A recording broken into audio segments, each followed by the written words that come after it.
I contacted Richard and David of 100 Million Trees project just a couple of months back, and I was interested. I had a plot of land just about a third of an acre beside our house that we own.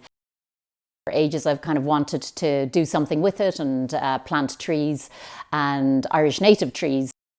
Basically, once I got the field ready and the site ready for planting, they came with the trees and volunteer planters and some professional planters as well. They're actually outside now as we speak, planting 2,500 trees, which is amazing. It's really good, really exciting. There was a Japanese botanist came up with a methodology, I think it was back in the 70s, to intensively plant trees together. They call it the tiny forest method. What happens is the trees will grow 10 times faster than they normally would. So on a third of an acre, they're putting in 2,500 native trees. The idea being that they will grow 10 times faster than normal trees. And, you know, in the space of 25 or 30 or 40 years, you'll actually have a native Irish forest. I'm very excited to see that growing in the coming years.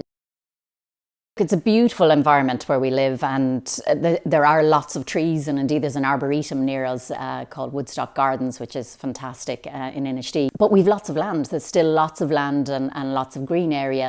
I knew that trees are a huge contributor to native Irish trees, a huge contributor to biodiversity. It was just a piece of land that was attached to my garden that I wasn't using and wasn't used for anything. So it's a pity not to have it. It was just a kind of a wide expanse of green tuft grass. And it was a pity not to have it in some sort of use for nature. You don't need much space. It's easy to do. It'll make you feel good about yourself. It's really a no-brainer, you know, and it's free.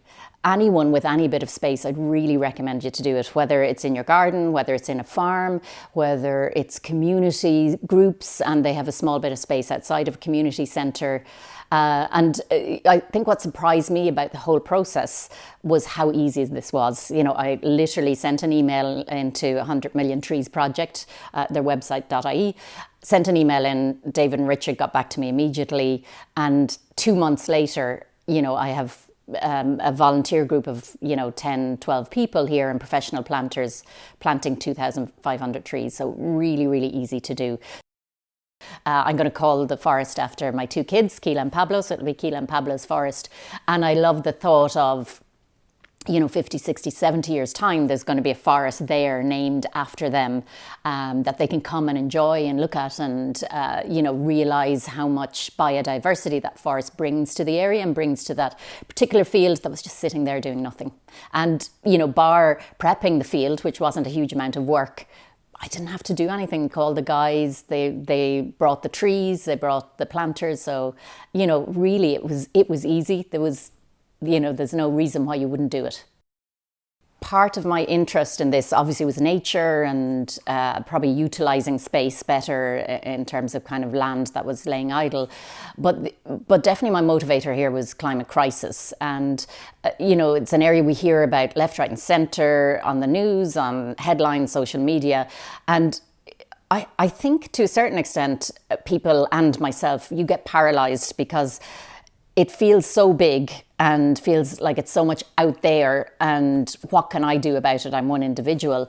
That I think what's brilliant about the 100 Million Trees project is you're doing something. And that something is really important. Like, you know, the level of carbon drawdown from the trees that you put in is substantial and can offset a lot of the other areas that you're doing that maybe you think are not contributing well to climate. It's individual actions along with collective actions, along with government and corporate and civil society actions can help here.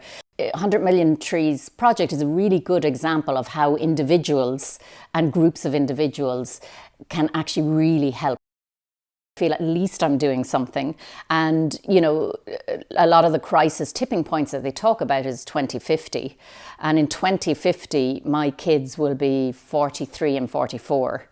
And I'm thinking, when in 2050, you know, when I'm in my 70s and they say, Mum, what did you do? You knew about climate crisis. What did you do about it? I don't want to be in my 70s saying, I didn't really know what to do and it was all so confusing and I didn't know how it could help.